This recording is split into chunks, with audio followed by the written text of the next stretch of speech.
Well, hello, good afternoon to one and all. Like you, we are very much ready to go here and looking forward to a game that has been the topic for universal conversation in this part of the world for much of the last few days. It's dry at the moment, but the forecasters have warned us of impending rain. There's no certainty about that, but when it does come, it shouldn't affect the dynamics of a match which has so much riding on it. We are in the port city of Porto, and this unmistakably the Estádio do Dragão, blue certainly the colour. And we rise now for the English national anthem.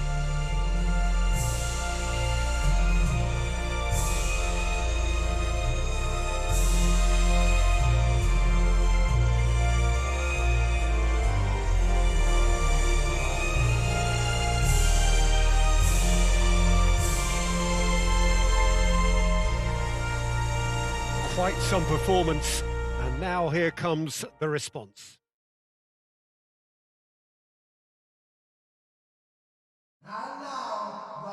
Iceland have opted for a 4-4-2 formation.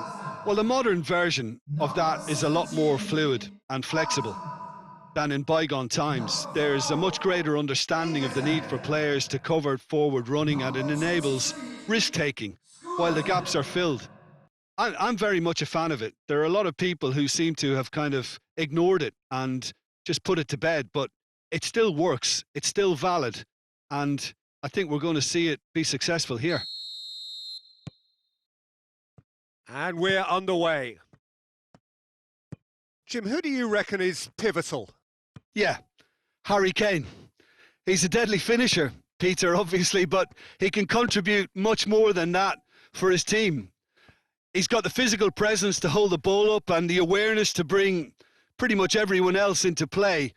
His best attributes, however, might be his enthusiasm, his energy, and his desire to win, because those things become infectious to others.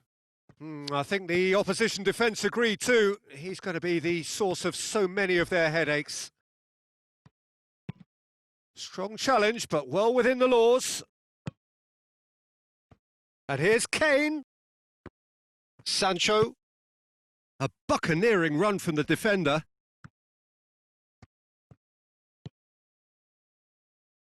Just to point out, Peter, that the fullbacks are quite high. And what do they try to achieve? Well, it's obviously a move to push the opposition wide men back and give them more to think about.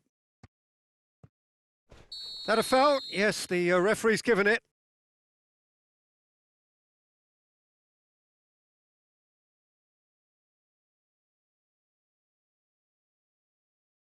Well, he can't say now that he hasn't been warned.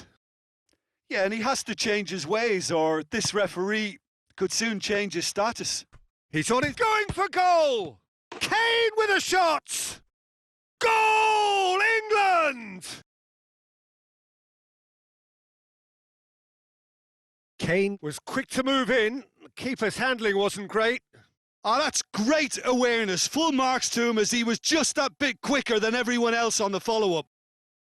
The goal scorer for England after 15 minutes is number 9, Kane.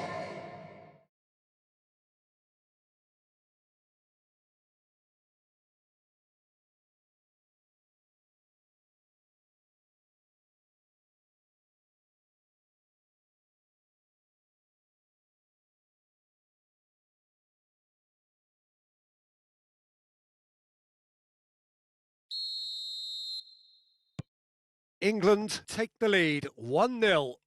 Surprise, surprise. He just keeps on delivering, and listen, we all expect that. Plays it out to the flank.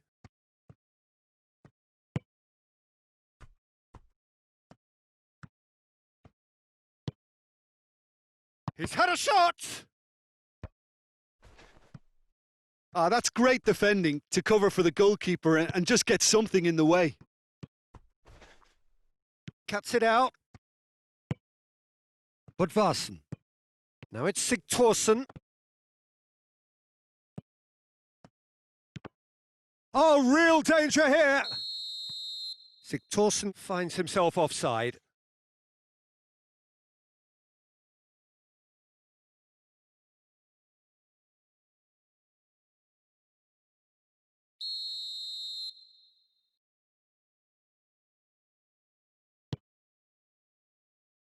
Alexander-Arnold.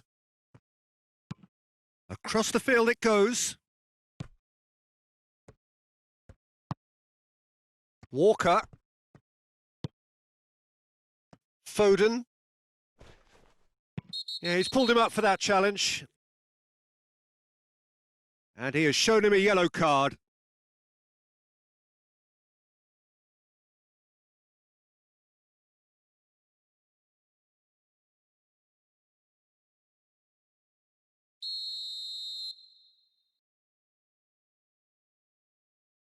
And he's going direct. Oh, he's pulled off a fine save. Absolutely terrific. Terrific reflexes. Goalkeeping at its very best. Just starting to get the first signs of rain here. Oh, that's neat. Budvarsson. Over to the left.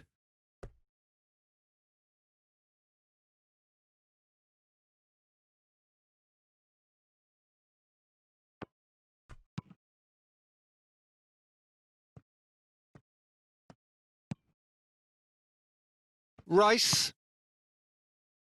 And it's Sterling. Kane. It's Kane! And the follow-up.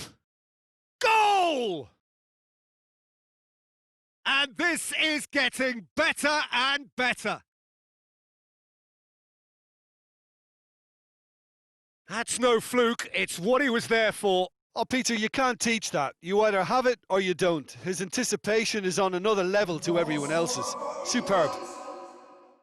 After 37 minutes is number 11.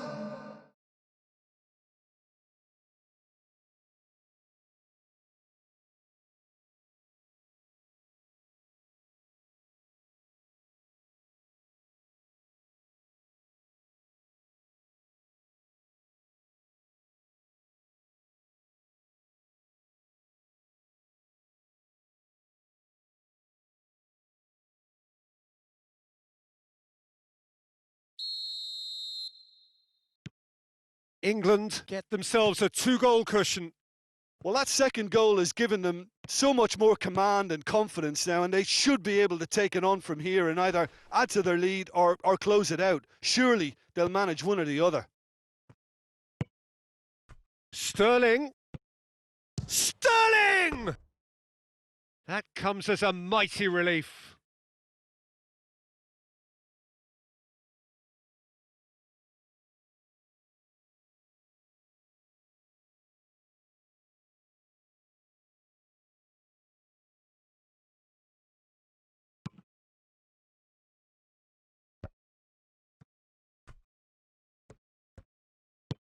He's found his man. Now it's Kane. Kane, it has a pop! Big relief, it just needed better contact.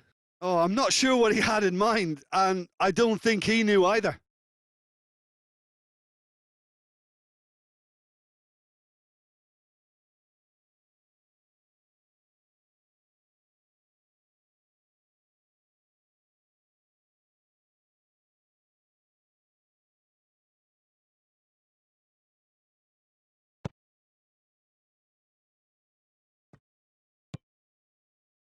Two added minutes has been indicated.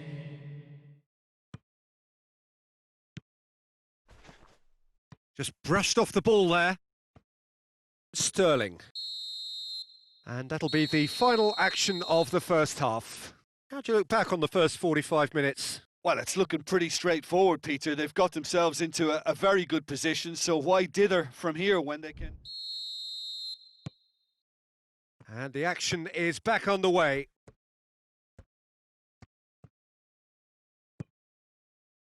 Keane.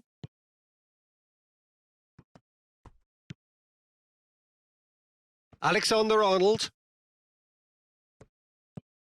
It's on a plate. It's Kane!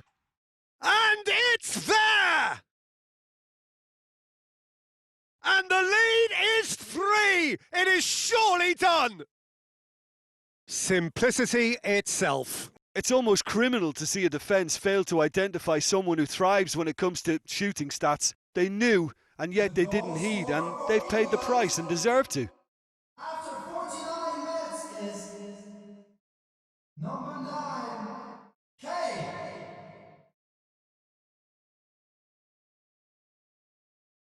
Iceland can make their change now with a break in play. Substitution for Iceland. Number England 21. take a 3-goal lead and they are romping out of sight. Looking to hit the front line. Nicely controlled.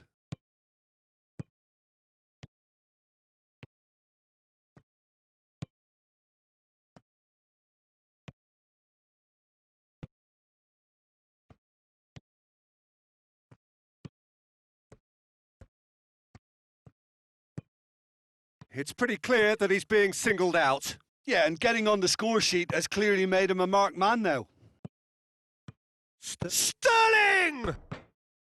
And with the goal at his mercy, a dreadful miss. While he did get himself into a good position, something for him to cling to.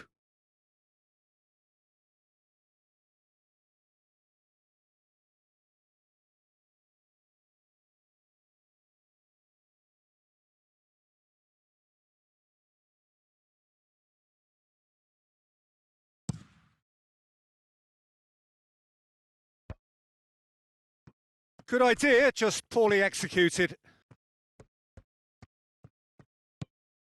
Alexander-Arnold.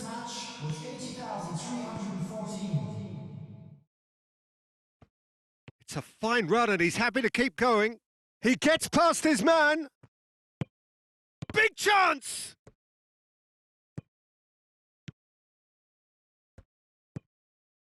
Sigthorsson.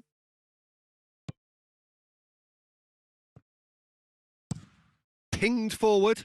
Well positioned to make that interception. Needless to say, he was expecting a better ball than that. Oh, good take and a chance! Really well taken goal. Over the hills and far away. No catching them now.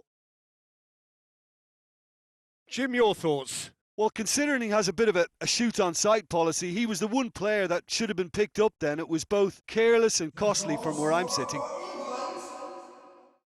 He snaffles his third, and that earns him the match ball. That defence must be sick of the sight of him. He's been persistent and ruthless all game. He just hasn't stopped working.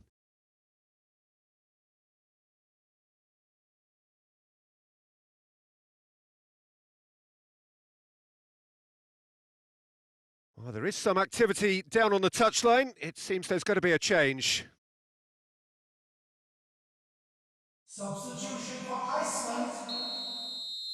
England totally rampant here.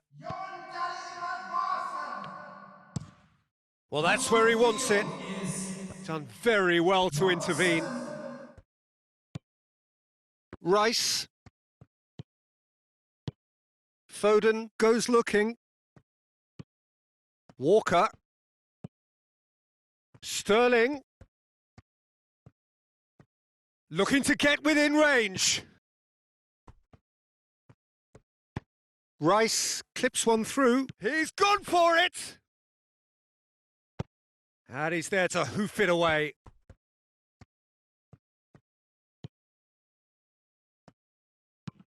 Flings in across.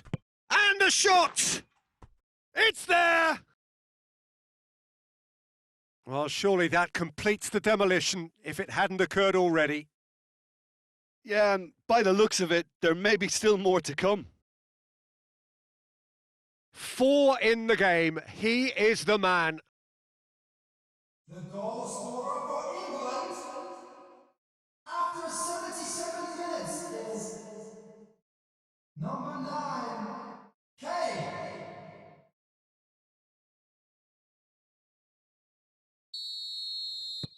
Things looking so easy, almost too easy here. Well, unsurprisingly, Peter, the opposition look completely stunned. I'm not sure they can gather themselves.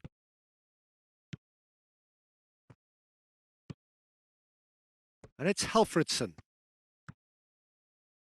Sancho displaying his defensive capabilities there. That's no striker's tackle.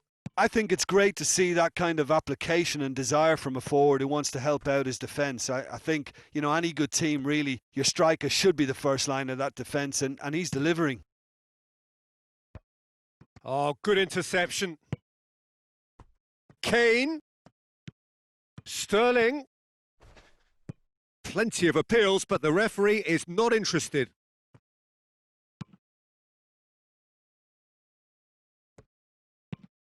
Hoists it forward.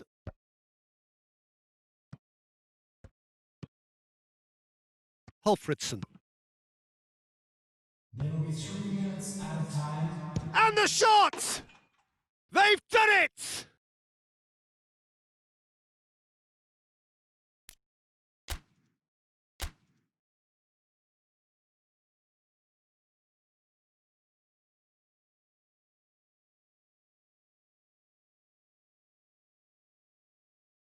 The goal scorer for Iceland after 90 minutes is number 7.